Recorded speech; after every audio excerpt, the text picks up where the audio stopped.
There is a kind of knowing that happens without words. You have felt it before, that quiet settling, the moment when everything around you becomes just a little softer, just a little slower, and the mind begins to loosen its grip on the day. That is where we are going tonight. Not somewhere far away, not somewhere difficult, just here, just a little deeper into the stillness that is already waiting for you. There is nothing you need to do, nothing you need to hold on to, and nothing you need to remember. This is simply an invitation to rest and to let your attention drift, gently, the way a leaf drifts on still water, through a few quiet ideas about the way we live, the way we move through the world, and the invisible shapes that guide us without ever asking permission. You may have noticed, in small and quiet ways, that much of what you do in a single day is not something you chose. Not really. You wake up and your hand reaches for something familiar. You walk into a room and your body already knows where to go. You hear a certain kind of music and something inside you responds before your mind has finished listening.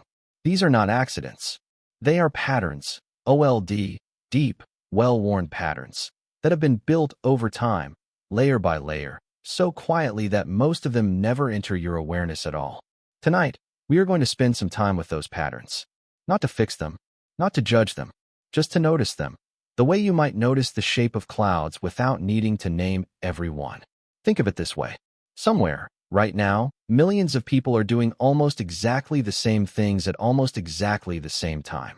Eating at certain hours, reaching for their phones at certain moments, feeling a flicker of something, relief or belonging or unease, in response to the same kinds of sounds and situations. And almost none of them are thinking about why. The reasons live beneath the surface, in a layer of the mind that operates quietly, invisibly, and with great efficiency. It is not a dark or frightening place. It is simply the part of you that has learned, over many years, what keeps you safe, what keeps you connected, and what keeps the day moving forward without requiring your full attention every single moment. So let us begin, not with an answer, but with a question. A very gentle one. What if most of the rules that shape your life are ones you have never seen? What if the patterns that guide your choices, your feelings, and even your sense of who you are? What if those patterns were never written down anywhere, never announced, never handed to you in a list? What if they simply grew, the way roots grow beneath the soil, invisible and quiet, holding everything up without ever being seen? That is the idea we will stay with tonight. Not as something to solve, simply as something to sit with. And as you sit with it, you may find that your breathing has already begun to slow, and that the weight of the day is already, gently, beginning to lift. There is a small experiment you can try, though you do not need to try it right now. Simply think about the last time you walked into your kitchen. You did not stop at the door. You did not stand still and think about which direction to go. Your body simply moved, toward the counter, toward the cupboard, toward whatever it was you came to find. And it did this so smoothly, so naturally, that you probably did not notice it happening at all. This is what a pattern looks like when it is fully grown. It is seamless. It is effortless. It is the kind of movement that feels, in the moment, like nothing at all. And that is precisely why it is so powerful. Patterns like this are everywhere, woven into the smallest details of an ordinary day. The way you hold a cup, the route you take to a familiar place, the way your voice changes, just slightly, when you speak to someone you love versus someone you have only just met. None of these things were decided in a single moment. Each one was built through repetition, through doing the same thing, in the same way, again and again, until the mind no longer needed to think about it. Psychologists sometimes call this automaticity. It is one of the mind's great quiet gifts. It frees you from the burden of making thousands of tiny decisions every single day. And it does this work so well that you rarely need to thank it. But here is the gentle puzzle that sits inside this idea. If so much of what you do is guided by patterns you have never consciously examined, then how much of what you feel is also shaped by those same quiet forces? Think of a moment, perhaps one you have had many times, when you walked into a space and something shifted inside you. A feeling, without a clear cause, a sense of comfort, or unease, or calm. You may not have been able to name it. You may not have even noticed it fully, but it was there. And it was, almost certainly, the result of a pattern, an old association, built quietly over time, responding to something in the environment that your conscious mind had long since stopped paying attention to. This is not something to worry about. It is simply something to see. And seeing it, even in this soft, unhurried way, begins to open a kind of quiet awareness. An awareness that says, so this is how it works. Not with force, not with intention, but with the slow, patient accumulation of experience, shaping the way you move through each day without ever needing to announce itself. And as you begin to sense this, you may notice that the world feels just a little less rushed and just a little more gentle, because so much of it is already being taken care of, quietly, invisibly, by the part of you that has already learned the way. There is a reason certain things feel right to you, even when you cannot explain why. The temperature of a room, the rhythm of a conversation, the way silence sounds in a place you have been many times before. These feelings of rightness are not accidents, and they are not simply preferences. They are the result of something deeper, a quiet force inside the mind that constantly measures the present moment against everything it has already experienced and tells you, without words, whether this is familiar or not. And familiarity, for the human mind, is one of the closest things there is to safety. This is why change, even change that is good, can sometimes feel uncomfortable at first. It is not because the change itself is threatening. It is because your mind is comparing the new experience to everything it already knows and finding a gap, a small, quiet space of uncertainty where comfort used to be. The mind does not like that gap, not because it is dangerous, but because it is unknown. And the unknown, no matter how harmless it might turn out to be, requires a little more energy, a little more attention, a little more effort from the mind. So the mind, in its quiet wisdom, nudges you back toward what it already understands. Think about how this plays out in small ways across a single day. You might find yourself drawn, again and again, to the same foods, the same kinds of conversations, the same corners of a room. Not because these things are objectively the best choices, but because they carry with them a feeling of ease, a feeling of already knowing. And there is real comfort in that ease, a warmth to it, a softness. It is like settling into a chair that has already taken the shape of you. The mind finds this deeply satisfying, and it rewards you for staying close to it with a feeling that everything is, in some quiet way, okay. And yet, and this is the gentle turn in the thought, the very things that feel most normal to you were once new. There was a time, perhaps long ago, when that favorite chair was unfamiliar, when that quiet routine was something you had to learn. Every comfort you have now was once an unknown that you moved through, slowly, and that became, over time, a place of rest. This means that normal is not a fixed thing. It is something that grows. It is something that shifts, quietly and without announcement, as you move through your life. And knowing this, holding it lightly, the way you might hold a smooth stone in your palm, can make the small discomforts of change feel just a little less like something to resist, and just a little more like something the mind is simply adjusting to. If you have ever noticed yourself changing, just slightly, in the presence of someone else, you have already begun to see one of the quietest and most powerful invisible rules there is. It happens so naturally, so seamlessly, that most of the time it goes entirely unnoticed. You are sitting with someone who is calm, and you find that your own breathing has slowed. You are in a room full of people who are laughing, and something inside you lifts, without effort, without intention. You are near someone who is tense, and a small, quiet tightness appears somewhere in your own body. This is not imagination. This is the mind doing something it has been doing for as long as humans have existed. Mirroring. Mirroring is one of the oldest and most deeply rooted behaviors in the human nervous system. It happens before thought, before language, before you have any awareness of it at all. Specialized structures in the brain, sometimes called mirror neurons, respond to the actions and emotions of other people as though those actions and emotions were happening in your own body. When you watch someone smile, a quiet, almost invisible impulse moves through your face. When you see someone in pain, something in your own nervous system responds with a kind of gentle echo. This is not weakness. This is connection. It is the way the mind learned, long ago, to understand other people, not by thinking about them, but by feeling with them. This quiet pull of other people shapes so much more than you might imagine. The way you speak, the way you carry yourself, the way you feel at the end of a long day. All of these are influenced, in ways both large and small, by the people around you. Not because they are forcing you to be a certain way, but because your mind is constantly, quietly, tuning itself to the emotional weather of the people it spends time with. You become, in small and subtle ways, a reflection of your environment. And your environment becomes, in turn, a quiet mirror of you.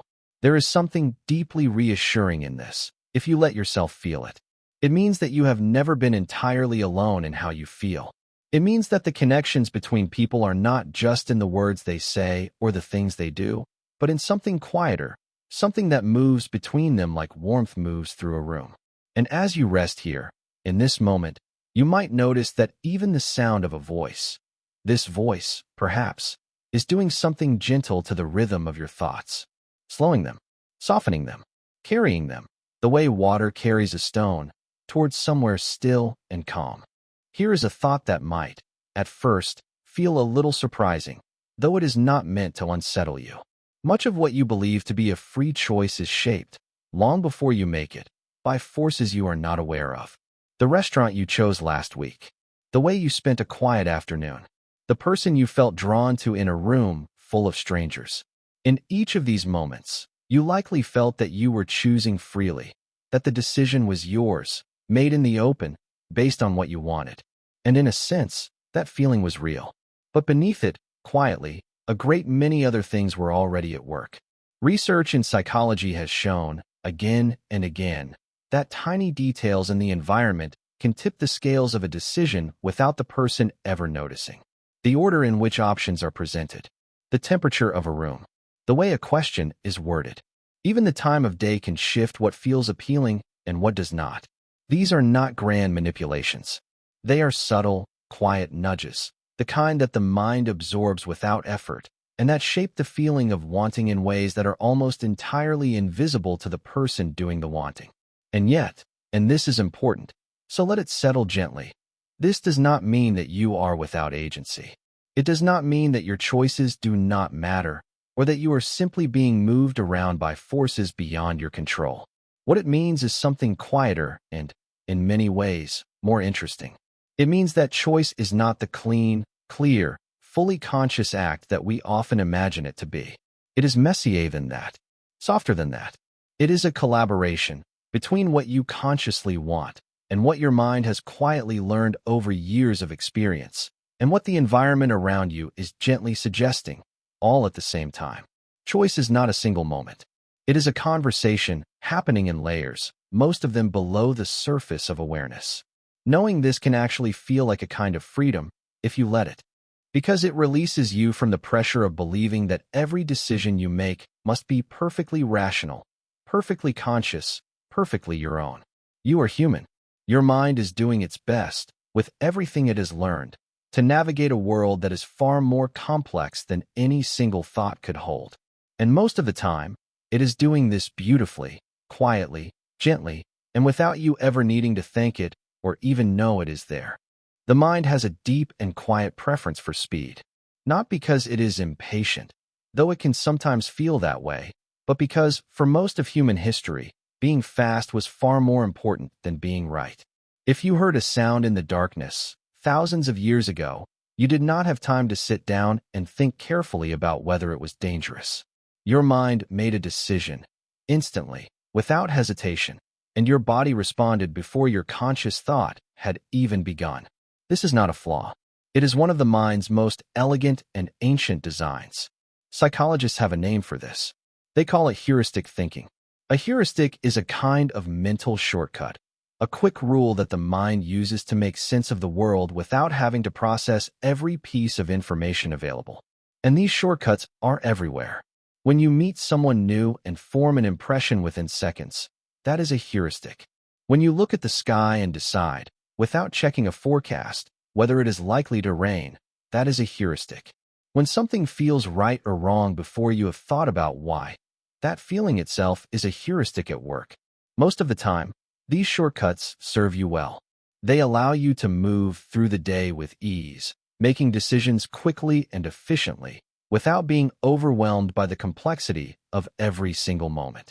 But sometimes, and this is worth noticing, gently, they can lead you to conclusions that are not quite accurate. You might judge a situation too quickly.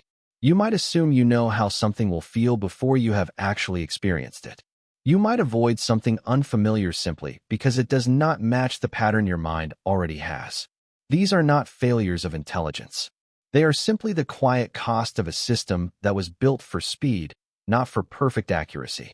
The beautiful thing is that simply being aware of this, holding it lightly, as we are doing right now, already begins to soften its edges.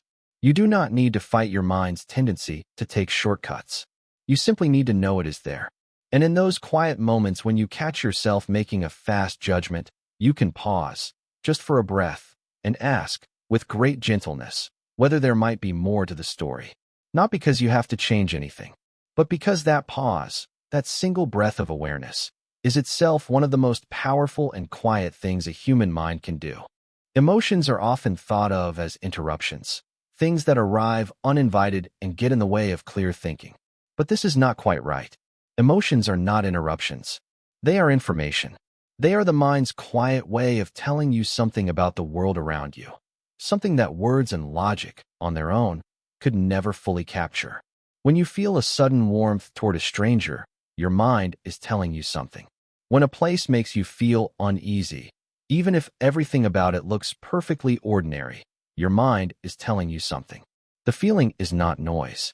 It is a signal. This idea was explored in depth by a neuroscientist named Antonio Damasio, who studied people who had lost the ability to feel emotions due to damage in certain parts of the brain. What he found was remarkable and quiet at the same time. These individuals could think clearly. They could reason well. They could understand logic. But they struggled, deeply, to make good decisions, even simple ones. Because the emotions that would normally have guided them, subtly and quickly, were no longer there to offer their quiet input. Without feeling, the mind was left sorting through endless possibilities with no way to sense which path felt right. Emotion, it turned out, was not the enemy of good thinking. It was one of its foundations. Think about a time when you knew something was wrong or right before you could explain why. Before the words came, before the reasoning caught up, there was just a feeling, a quiet knowing, somewhere deep in the body, that pointed you in a direction. That feeling was not random. It was the result of everything your mind and body had ever experienced, compressed into a single, wordless impression. It was your history speaking to you, not in sentences, but in sensation. So when you notice an emotion arising, whether it is joy or sadness or something quieter and harder to name, you do not need to push it away or immediately understand it. You can simply notice it. Let it be there, the way you let a cloud be there in the sky, without grabbing it, without needing to know exactly what shape it is. Emotions, when they are allowed to exist without resistance, tend to move through you gently and naturally, like water moving through stone. They do not stay forever. They simply pass, carrying with them a quiet piece of information that your mind will use, in its own unhurried way, when the time is right. The human mind is, among all the things it is, a storyteller. Not just sometimes. Not just when you sit down to read or watch something. Always. From the moment you wake up in the morning to the moment you drift into sleep at night, your mind is quietly constructing narratives, small, seamless stories that explain why things happened, what they mean, and what is likely to happen next. And you rarely notice it doing this, because the stories feel so natural, so obvious, so simply true, that they disappear into the background of your experience like wallpaper you stopped seeing long ago. Here is a small example. You are walking down a hallway, and someone passes you without saying hello. In that single second, your mind has already begun to build a story. Maybe they did not see you. Maybe they are having a difficult day. Maybe they are upset with you. Each of these is a story, a tiny narrative that your mind has constructed to fill the gap between what happened and what it means. And the story your mind chooses, the one that feels most believable to you in that moment, will shape how you feel and what you do next. far more than the actual event itself ever could. This is not a weakness. It is one of the most essential things the mind does.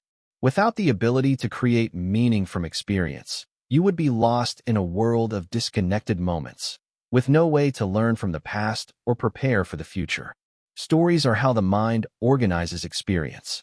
They are how you make sense of a world that is, in truth, far more complex and uncertain than any single story could ever fully capture. The mind knows this, somewhere beneath the surface. And so it tells its stories gently, and it holds them lightly, or it tries to, in its quiet way. The invitation here is not to stop telling stories. That would be impossible, and it would not be kind to ask. The invitation is simply to notice, from time to time, that the stories are there.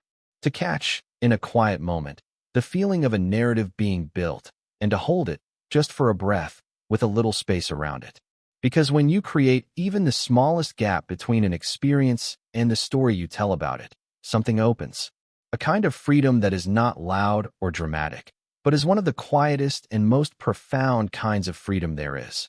The freedom to see what is actually happening, without the weight of what you have decided it means. There is a particular kind of understanding that the mind cannot reach by trying. It arrives on its own, in its own time, often when you are not looking for it at all. You may have experienced this, a moment of clarity that came not while you were working hard on a problem, but while you were walking, or washing dishes, or simply sitting in the quiet. The answer appeared, as if from nowhere, fully formed and calm, without any effort on your part. This is not magic. It is one of the mind's most interesting and least understood abilities.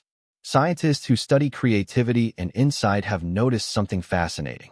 The mind does not stop working on a problem when you stop consciously thinking about it.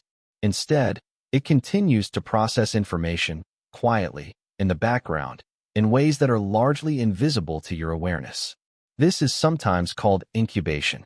It is the reason why stepping away from something difficult often leads to better results than staring at it intensely. The mind, left to its own quiet rhythms, finds pathways that focused effort would never discover. It works best, in many ways, when it is allowed to wander. This is why some of the most important insights in human history did not arrive in laboratories or offices. They arrived in baths, on walks, in the moments between sleeping and waking. Archimedes, the ancient Greek thinker, is said to have understood a key principle of physics while stepping into a bath, not because the bath taught him anything, but because the gentle, undemanding quality of the moment gave his mind the space it needed to finish a thought it had been turning over for a long time. The effort had already been done. The insight simply needed room to breathe. So as you rest here, in this quiet space, know that your mind is doing something valuable, even if it feels, from the outside, like nothing at all. Resting is not the absence of thinking. It is a different kind of thinking, slower, softer, more open. It is the kind of thinking that allows the deepest parts of the mind to surface, gently, without being rushed or demanded of. You do not need to search for anything tonight. You do not need to solve anything. Simply by being here, by letting your attention soften and your body settle, you are giving your mind one of the greatest gifts it can receive. You are giving it space. And so we arrive, not at an ending, but at a kind of resting place, a quiet ledge in the middle of the thought, where you can sit for a while and let everything you have heard tonight settle, like dust settling after a long and gentle wind. The invisible rules we have been sitting with tonight are not chains. They are not traps. They are not things to be escaped or overcome. They are simply the quiet architecture of being human. The hidden structures that allow you to move through the world with ease, to connect with other people, to make sense of experience, and to feel at home in a life that is, in truth, far more mysterious than any of us will ever fully understand. There is a kind of peace that comes from seeing these things, not as problems to fix, but as features of the landscape you are already living in. Like noticing, for the first time, the way light falls through a window you have passed every day for years. The light was always there. You simply had not stopped to see it. And now that you have, the room feels different, not because anything has changed, but because your awareness of it has opened, just a little, like a flower opening in the morning, slowly, without strain. You do not need to change how you live because of what you have heard tonight. You do not need to become more conscious, more intentional, more aware at every moment. That would be exhausting, and it is not what this quiet space is asking of you. What it is simply saying, gently, without pressure, is that you are already more than you think you are. The patterns that guide you are not separate from who you are. They are who you are. They are the quiet wisdom of a mind that has been learning and adapting and caring for you for your entire life. And that is not something to be afraid of. It is something to be grateful for in the softest and most unhurried way. So let yourself be here, inside the invisible rules, without resistance and without the need to see them all clearly. Let them hold you, the way the ground holds you when you are lying down in the grass, silently, completely, without being asked. You are supported. You are guided. You are held by forces that are quieter than thought, older than language, and more patient than any single moment of your life. And all you need to do, right now, is rest. There is no need to wrap this up neatly. There is no conclusion waiting at the end of this thought, no final answer, no single idea that ties everything together into a bow. And that is not a failure. That is, in fact, one of the most important things about tonight. Because the mind, as we have been gently exploring, does not always need resolution. Sometimes it simply needs permission to sit with something unfinished, to let a thought exist without demanding that it arrive somewhere specific. And that permission is one of the quietest and most restful gifts you can give yourself. Think of the way the night sky works. You do not look up at the stars and expect them to form a single, complete picture. You let your eyes move, softly, from one point of light to another, and the beauty is not in any single star, but in the space between them. The darkness, the quiet, the way everything holds together without needing to be explained. That is what this evening has been, not a map with a clear destination, but a kind of sky. A space to look into, gently, and to let your mind drift among the quieter truths of being alive. The ideas we have rested with tonight will not all stay with you in the morning. Some of them will fade, like the details of a dream that dissolves when you open your eyes. And that is perfectly fine. The ones that matter, the ones that have settled somewhere deeper, beneath the level of words, will stay, not as thoughts you can point to, but as a feeling. A slight shift in the way you move through your day. A moment of gentle noticing, here or there, that was not there before. That is how the quietest kinds of learning work. Not with effort, not with memorization, but with a slow, patient seeping, the way rain seeps into the earth, invisible, unhurried, and nourishing in ways you will only begin to feel over time. So let this be enough. Let this moment, this breath, this quiet, this soft and unhurried space be exactly what it is. You do not need to hold on to it. You do not need to remember it. You simply need to let it be here, and to let yourself be here in the same gentle way. The invisible rules will continue to guide you, as they always have, with patience and quiet care. And you, in your own way, are already beginning to see them, not with the sharp eye of analysis, but with something softer, something closer to recognition, as if a part of you has always known this, and is only now, in this stillness, beginning to remember.